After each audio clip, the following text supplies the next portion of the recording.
हिंदुस्तान में ब्रिटिश हुकूमत के खिलाफ बगावत की ज्वाला भड़क चुकी है। मेरठ से उठा चिंगारी का तूफान दिल्ली तक आ पहुंचा है। आज़ादी के मतवालों ने ब्रिटिश हुकूमत को खुली चुनौती दी तो अंग्रेज़ों ने जवाब में जुल्म और सितम की इंतहा कर दी। जुलूसों और बागी सिपाहियों को बेरहमी से मौत के घाट उतारा गया। गांव के गांव जला दिए गए और दिल्ली की सरजमी खून से लाल हो गई। पेड़ों पर लाशें झूल रही थी। बच्चे, बूढ़े, औरतें, कोई भी अंग्रेजी कहर से न बचा। खूनी बदले की आग में अंग्रेज फौज ने न सिर्फ बागी सिपाहियों बल्कि आम हिंदुस्तानियों पर भी वहशी अत्याचार किए। पर्शियन दरवाज़ों पर कत्लेआम और सड़कें लाशों से पट गई। इसी अफरा तफरी में हिंदुस्तान का तख्त डगमगा रहा है। लाल किले की दीवारों के पीछे एक बूढ़ा बादशाह अपने उजड़ते साम्राज्य को टूटती नजरों से देख रहा है। ब्रिटिश तोपों की गर्जना और बंदूकों की तड़तड़ाहट के बीच 82 वर्ष मुगल सम्राट के कानों में अपने शहर दिल्ली की चीखें गूंज रही हैं। ब्रिटिश अफसर हुडसन ने पुराने किले के दरवाजे पर ही जफर के 2 शहजादों और एक पोते को गोली मारकर कत्ल कर दिया। दिल्ली के उसी दरवाजे को आज खूनी दरवाजा कहा जाता है। तख्तो ताज तार तार हो चुका है और लाल किले की फिजा में मातम छाया है। इस खून खराबे के बीच हिंदुस्तान का आखिरी ताजदार है बहादुर शाह जफर। एक ऐसा बादशाह जो दिल से एक शायर था, जंगजू नहीं। जफर की उम्र ढल चुकी थी और हुकूमत नाम मात्र को रह गई थी। जब मेरठ से बागी सिपाही दिल्ली पहुंचे तो उन्होंने जोर देकर जफर को बगावत का नेतृत्व संभालने पर मजबूर किया। दिल पर पत्थर रखकर जफर ने हिंदुस्तान की खातिर ये बोझ कबूल किया। एक बूढ़ा शायर जो ना चाहते हुए भी आजादी की जंग का प्रतीक बन गया। जफर के दिल में वतन से बेइंतहा मोहब्बत थी। वह खुद तलवार उठाने से हिचकते रहे, मगर हिंदुस्तान के बागी लोगों के लिए वह हौसले और बगावत की निशानी बन गए थे। अपनी नरम तबीयत और हालात की मजबूरी के चलते वो खुलकर जंग की कमान नहीं संभाल पाए, लेकिन करोड़ों हिंदुस्तानियों की उम्मीदें उनसे जुड़ गईं। बहादुर शाह जफर हिंदुस्तान की आज़ादी के पहले संग्राम का नामी चेहरा थे। कुछ ही महीनों में अंग्रेजों की ताकत भारी पड़ी। सितंबर 1857 तक भीषण खूनी संघर्ष के बाद दिल्ली पर दोबारा अंग्रेजों का कब्जा हो गया। लाल किला उजाड़ दिया गया।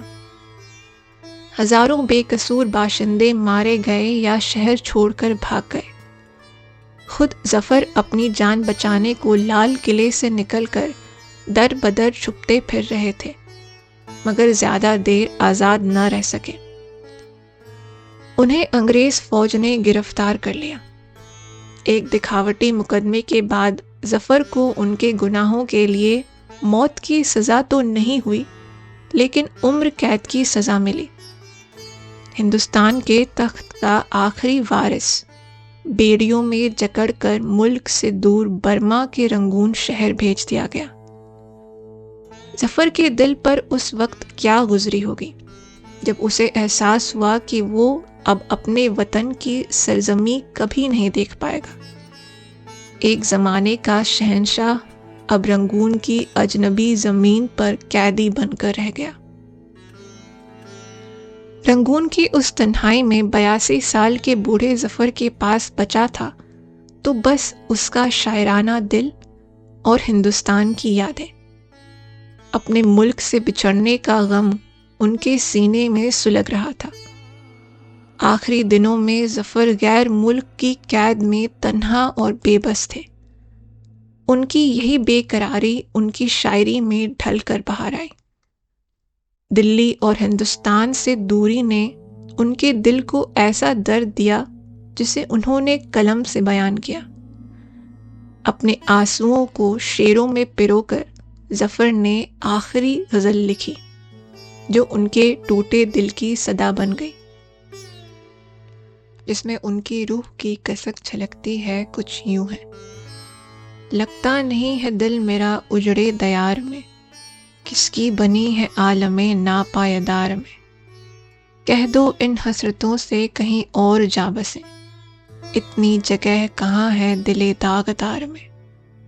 कांटों को मत निकाल चमन से ए बागबां, ये भी गुलों के साथ पले हैं बहार में। बुलबुल को बागबां से न सयाद से गिला, किस्मत में कैद लिखी थी फसले बहार में। कितना बदनसीब है जफर दफन के लिए, 2 गज जमी भी ना मिली कुए यार में।